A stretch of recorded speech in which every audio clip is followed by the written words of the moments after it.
warra nuraalu jirulleen galatoomaa jennaani akka inni mile'ee nagalu akka nu gotan abdii qabna jira. Asolii yeroo inni fi dubbatu irra caaltuun dalagaa gammachuu qalbii obboleessaa keessa naquudha jaan.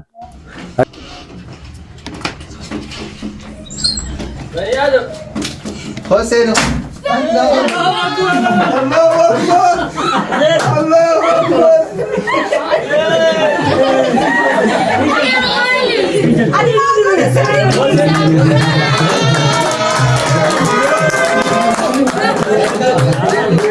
Noota guddaa namni irraa illee fayyadamee kan dhageeffatullee fayyadamee kan ijoolleen isa wajjin achirratti illee dhuftee dubbachuu jirtullee waa meeqa barattee namallee barsiiftee jechuun ijoolleen tun. Miliyoonaan akka walitti deebinu abdii qabna. ፎሎወሮቹም እንኳን ደስ ያላችሁ እንኳን ደስ ያለን ለማለት እንወዳለን። hordofnoonni isa hordofanillee bakka kanaan isa ga'uu isaatiif gammachuu guddaa tokko natti dhagamee warri sababa waan kanaa ta'e irra hirmaattanilleen hundi keessanuu anaa miti rabbiin nama galateeffatu beeku akka itti namaaf galata galchan beeku galata isiniif haa galchu.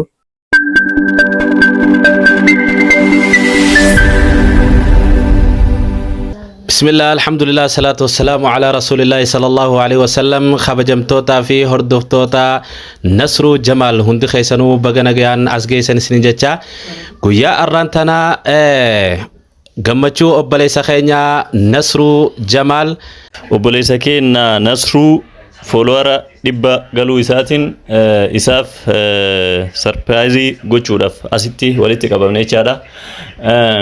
Namoonni waan kana qopheessan saahibootuma isaa namoota tokko 2-3 ta'uudhaan waan kana nullee gammachuun isaa gammachuu kenna waan ta'eef kanaaf gammachuu isaa kana isaa wajjin qoodanna jedhanii waan qabar sheer godhanii akkasitti waan kana qopheessanii jechuudha.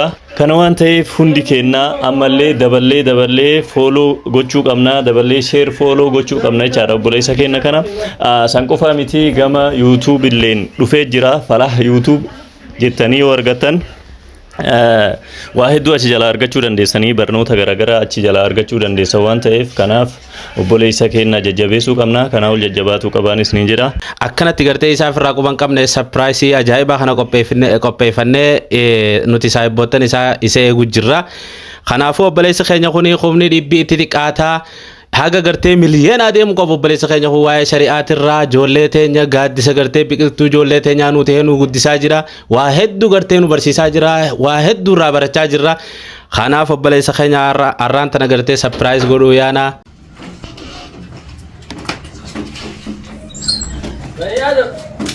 Hossein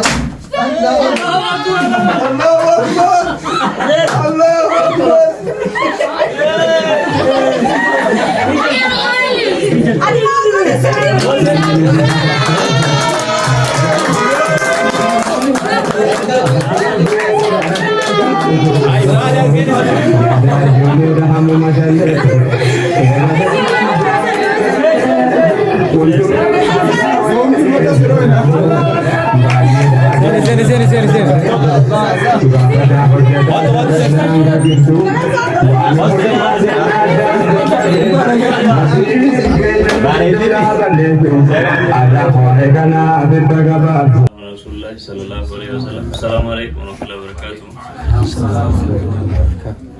Akkuma duratti isiniif himne obboleessa keenya Nasruu Jamaal foolowara takka hordoftoota 100 galuudhaan sarpiraayizii xiqqoo tana isaaf hin madaalle qopheessine jechaadha.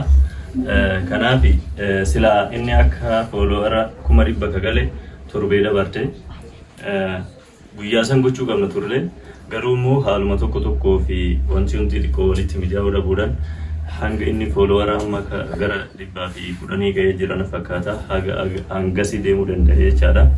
Kanaaf saniif guyyaa sanarra gochuu dhabuu keenyaaf nuuf bulchaasanii jenna. Itti aansuudhaan waan kana obboleeyyan saahibban isaa waan xiqqoo obboleessa keenya gammachuun obboleessa keenya gammachuu kenna jedhanii gammachuu kana waliin qoodanna jedhanii waan haga kana qopheessan jechaadha saahibban warri isatti dhiyaatan. Kanaaf obboleessi keenyallee waan itti dhagahamee fi akkasumas gammachuu kana akkamitti akka ibsatu isa gaafanneeti achi booda gara kee kamuruutti deemnaa jechaadha. Maaltu akkasitti dhagahamee fi akkasitti akkasumas hagammaa waan akkanaa si gochuu kenna turuu kennaaf dhiifama si gaafannaa akkasuma itti fufuu dandeessa. Inshallah jalqaba irratti hundi keessanuu assalaamu alaykum wa rahmatullahi wa barakatuh. Waalaikum salaam wa rahmatullahi wa barakatuh. Jalqaba irratti an bakka biraa waliin deemna jettee sagantaa kanneen qabu hunda sagantaa sana dabarsiste gumaata kana qophaa'e kana hunda gubaan qabu. Wallahi warri kana irratti ifajjanii warri sababa waan kanaa ta'e irra hirmaattanilleen hunda keessanuu anaa miti rabbiin nama galateeffatu beeku. Akka itti namaaf galata galchan beeku galata isiniif galchu. Inshallah gammachuu guddaatu na dhagahame. Guyyaan 100 seene sanirra isin har'a kan naaf gammachuu kanaatu 100 seenu keessanitti ammaan gammadeen.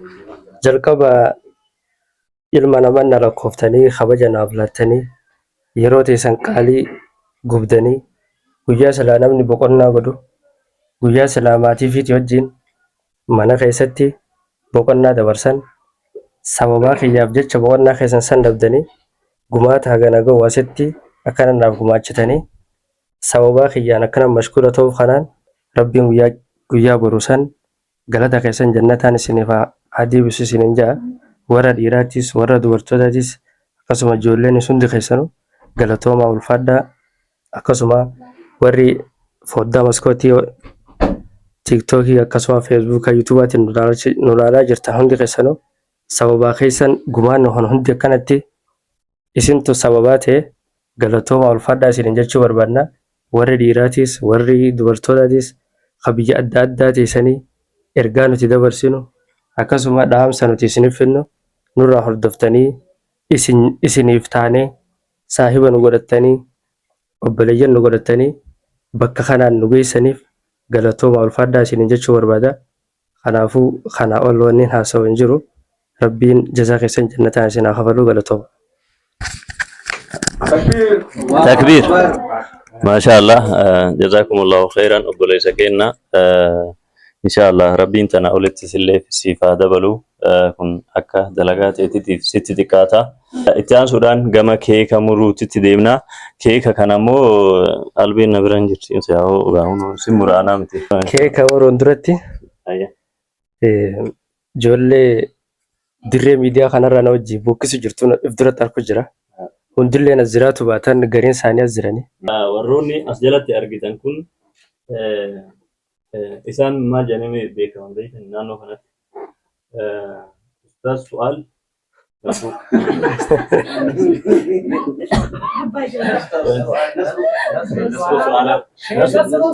akka Sheikh Nasruu Su'aalaa jedhamuun beekaman.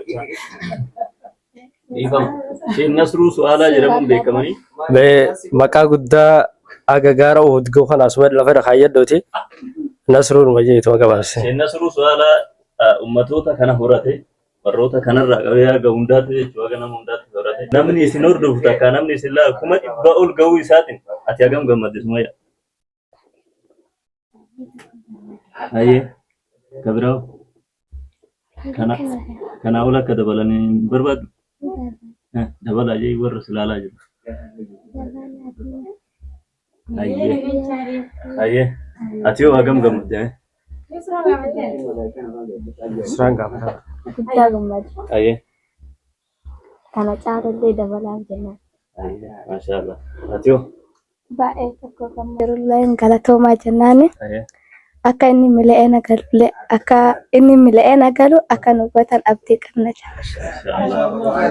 Zamzam ati yoo hagam gammadde Hedduu gammada. ayyee Galatoomaa isin jira. galatooma ittaani maashaallah galatooma isin Maashaallah. ayyee Baay'ee gammadee nu ilaaluuf keessaniif galatooma. Daawwattootaa fi kabajamtoota keenya hundi keessanuu 100 nu galchuu keessaniif galatoomaa isiniin jenna. Miliyoonaan akka walitti deebinu abdii qabna. Ayyee obboleeyyan teenya warri asitti hin argamin warroonni ijoollee tanaa waliin asirra waliin bokkisaa jiru hundi keessanuu warri sagantaa kanarratti hin argamin hedduu dhiifama isin gaafanna. Isinis inshaallah yeroo biraa sagantaa tana olii waliin kagoonu ta'a. Isin kabajaan karaa bakka teessanii nu deebi'a. Allahu Akbar takbir. Suuta slow.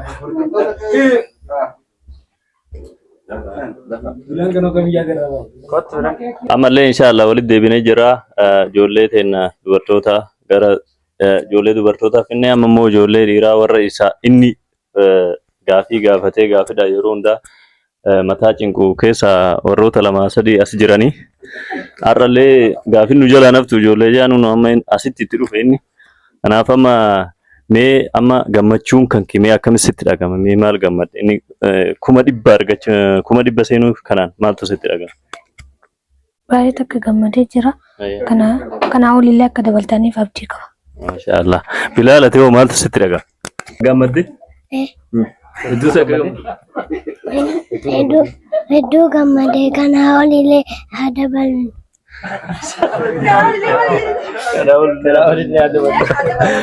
Aye. Aga meeqatti eeydan? Aga meeqatti eeydan? Miliyoona. Miliyoona. Ati hoo aga meeqatti eeydan? Yeroo itti miliyoona seenuu abdii qabna. Maashaallah. Aye hundi keessanuu galatoomaa. Ayyee warri dhiiraatillee hedduutu asirratti hin argamini. Dhiifama hundi keessanuu warri asirratti hin argamin. Warruma jiru asitti sagantaa tana kuma qabu silaan qopheesse sun hundi isinii jaama. Namaatu sarpiraayisii na godhe. Anu nama qawween addoo sanis eegisee duraati. Saniif warri asirratti hin argamin hedduu dhiifama nu godhaa isiniin jenna. Isinillee hin deemaan hotaa galatoomaa. Yeroo keenya gabaabsuudhaaf inshallah warroota amma ijoollee xiqqoolee daa'imman finnee jirra amma itti aansuudhaan immoo namoota gurguddaa hordofaa jiran warroota as keessatti waan kana gochuudhaaf gahee guddaa taphatan kana waan ta'eef isaanirraa yaada fuunaa gammachuu isaanitti dhagahame ibsanii achumaan immoo du'aa illee nu godhanii abbaa Mubaarak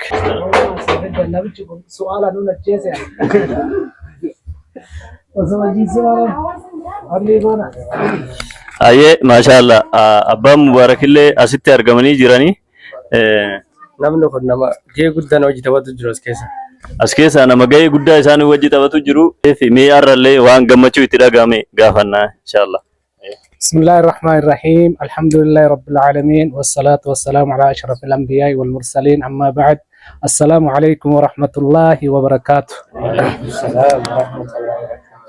Ani amma gammachuu guddaa tokko natti dhagahame namni kun bakka kana gahuu isaatiif hordofnoonni isa hordofanillee bakka kanaan isa gahuu isaatiif gammachuu guddaa tokko natti dhagahame gammachuu kana waan biroon jedhu galatoomaa ulfaadhaa kanaa miti immoo miliyoonami biliyoonan eeyna jedhamu caakan jajjabeessaa bira dhaabbadhaa isiniin jechuu barbaada. Amma namni dhufaa jiru Sheekh Badruddin takka tiiktokii isaati irratti hin argine gaafii gizee gaafatu. Beeka keessaa dhiifte moo? Barakeetiin jira.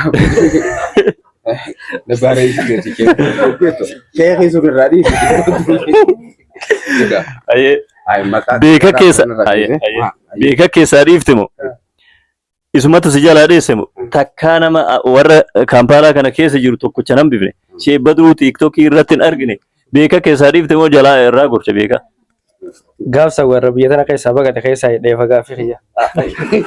Biyya tana jiru. Asuma jira. Nama hunda godoo hunda seenee qabu eegallaani dubbiin hanqatu hin deemtu gandana jirurraa baqate. Warra gandarraa baqate. Warra baqaterraa amma warra asirratti argamu isaatiif hedduu galatooma. Maashaallah gammachuu obboleessa keetis mee maaltu sitti dhagahama? Bismillahirrahmanirrahim. Alhamdulillahi rabbil alamin wassalatu wassalamu ala rasulillahi sallallahu alaihi wasallam. Wallahi gammachuu hedduu takkaatu nutti dhagahame. Maaliif yoo jette gammachuun tun gammachuu lakkoofsaan folooran hangana humna dhibba gahuu tana qofti odoo hin ta'in barnoota guddaa namni irraa illee fayyadamee kan dhageeffatullee fayyadamee kan ijoolleen isa wajjin achirratti illee dhuftee dubbachuu jirtullee waa meeqaa barattee namallee barsiiftee jechuu ijoolleen tun. Kanaafuu ijoolleelleen galatooma Nasrulleen galatoomi warri hordoftoonnilleen galatooma warri dureen wajji jirtan ka dubartoota ijoolleen xixiqqashoon ka dhiiraatillee isinilleen asumaan galatooma warra galma ga'u rabbi isin haa godhu jechaa akkasumatti isin hordoftoonni asii ol ammallee ganaallee qocollotti nu hordofa akkasigaa itti fufaan isin jalaala biliyeena ban barjeetun kitiliyeenaan isin jaboo hidaa poolisun akkana. Hayyee obboleessi keenya Abdurrahmaan as ga'ee jira. Mee maaltu sitti dhagame akkasumas dhaamsa maalii dabarsitaaf isaafillee nuufillee akkasumas warroota gama fooddaa TikTokii fi YouTubein nu hordofaa jiraniin dhaamsa maal dabarsitaaf? Awwalan assalamu alaikum warahmatullahi wabarakatuh. Akkasuma gammachuun obboleessaa gammachuun ofiiti. Asolii yeroo neefi dubbatu irra caaltuun dalagaa gammachuu qalbii obboleessaa keessa naquudha jaan. Akkasuma nutillee gammanne baga rabbiin kanaan sigee 100 miti akkasuma miliyoona caalee argamu rabbi si haa taasisu jennaani. Gammachuun ta'e gammachuu teenya congratulations. Siinlee warri hordofaa jirtan miidiyaan kun miidiyaa islaamaati. Namuu warra tana miidiyaa alhamdulillah rabbiin mata matatti waan duraan halaala eegan namayyuu irrattuu mata mata godhee ture. Akkasuma khayrii itti fayyadamuu beeknaan khayrumaa ittiin dalagatta. Isin hordoftoonni isaalleen akkasuma waan isin irraa eegamu san tolchaa jajjabee isaanii jira.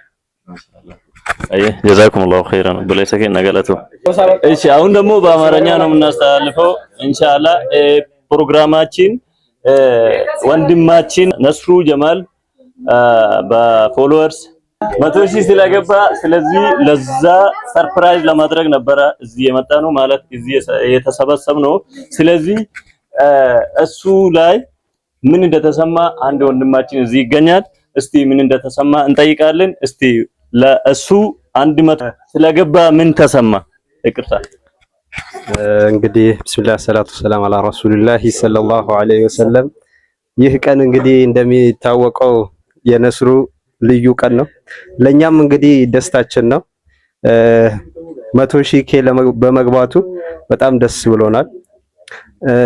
ፎሎወሮቹም እንኳን ደስ ያላችሁ እንኳን ደስ አለን ለማለት እንወዳለን። ነስሩ ወንድማችን ደግሞ ለዚህ እንኳን አላህ አደረሰ እላለሁ። እንግዲህ ይህ ቀን ለሱም ልዩ ነው፣ ለተመልካቾችም ልዩ ነው እና ሚሊየን ገብቶ በደና ተስፋ እንግዲህ በደና በአዳዲስ ቪዲዮዎች እንደምንገናኝ ተስፋ እናደርጋለን። እንግዲህ አዳዲስ ፎሎወሮችም እንድታግዙት እንድታበረታቱት እንጠይቃለን። የተሻለ ቪዲዮ ይዞ መጥቶ እናንተንም እንደሚያስደስት ተስፋ እናደርጋለን። እንግዲህ ያለኝ መልእክት ይቺው ነች። እሱ ካለው እንግዲህ አላሁ አለም እንጠይቀዋለን። እስቲ ማሻአላ በዚህ ላይ አንድ ጥያቄ ለመጠየቅ ነበር አንተን አሁን እዚህ ላይ 100 ገብቷል በዩቲዩብስ ምን ትላለህ? በዩቲዩብ መልእክት አለ ለነሱ? አዎ እንግዲህ በቲክቶክ ብዙ ተመልካች እንዳፈራው በዩቲዩብ ብዙ ተመልካች እንደሚያፈራ ተስፋ እናደርጋለን እንመኛለን ኢንሻአላህ ቢኢዝኒላህ። ለሱ ጥቅም ያለው ከቲክቶኩ ዩቲዩቡ ይመስለኛል እንደኔ። እሱም ይሄን ሐሳብ በቅርቡ ጀምሮ ነው እየገፋበት ያለው እና እንድታበረታቱት ዩቲዩቡን ቲክቶክ ሊንኩ ላይ አለ እና እዛ ላይ ገብታችሁ የተለያዩ ድራማዎች አሉ እና የተለያዩ መልእክት የሚያስተላልፍ ከልጆች ጋር የተገናኙ ከትላልቅ ሰው ጋር ጥያቄዎች እና መልሶች አሉ።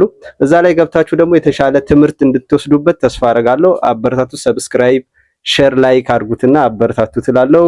ፎሎወሩም ጨምሩለት በቲክቶክ እላለሁ እና አመሰግናችኋለን እላለሁ። እናመሰግናለን።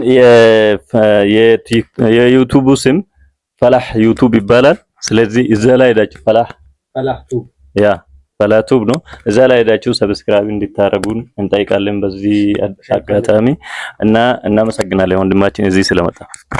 እኔም ለዚህ ቀን በመገኘቴ በጣም ደስ ብሎኛል። ለከል ሐምዱ ወሽክሩ ገለተ ረቢ ከኛ ኢተቂላ ሐይቱማ ኩንት ዳምሰ ነብይ ከኛ አመንቲ እስላማ ጀቹን በረመንቲ ጅሬኛ አካን ቶልቼ ደደገልቼ ቀጀልቹ አለ ከኛ ረቢ ወጅኒ ነጋተው ደከሲ ከኛ ኑተከስታና ነስሬን ንተሁ ፈገኛ ነማ ፈታኑ ፈከኛ ganne hamri dini nu agarsiis nasri dini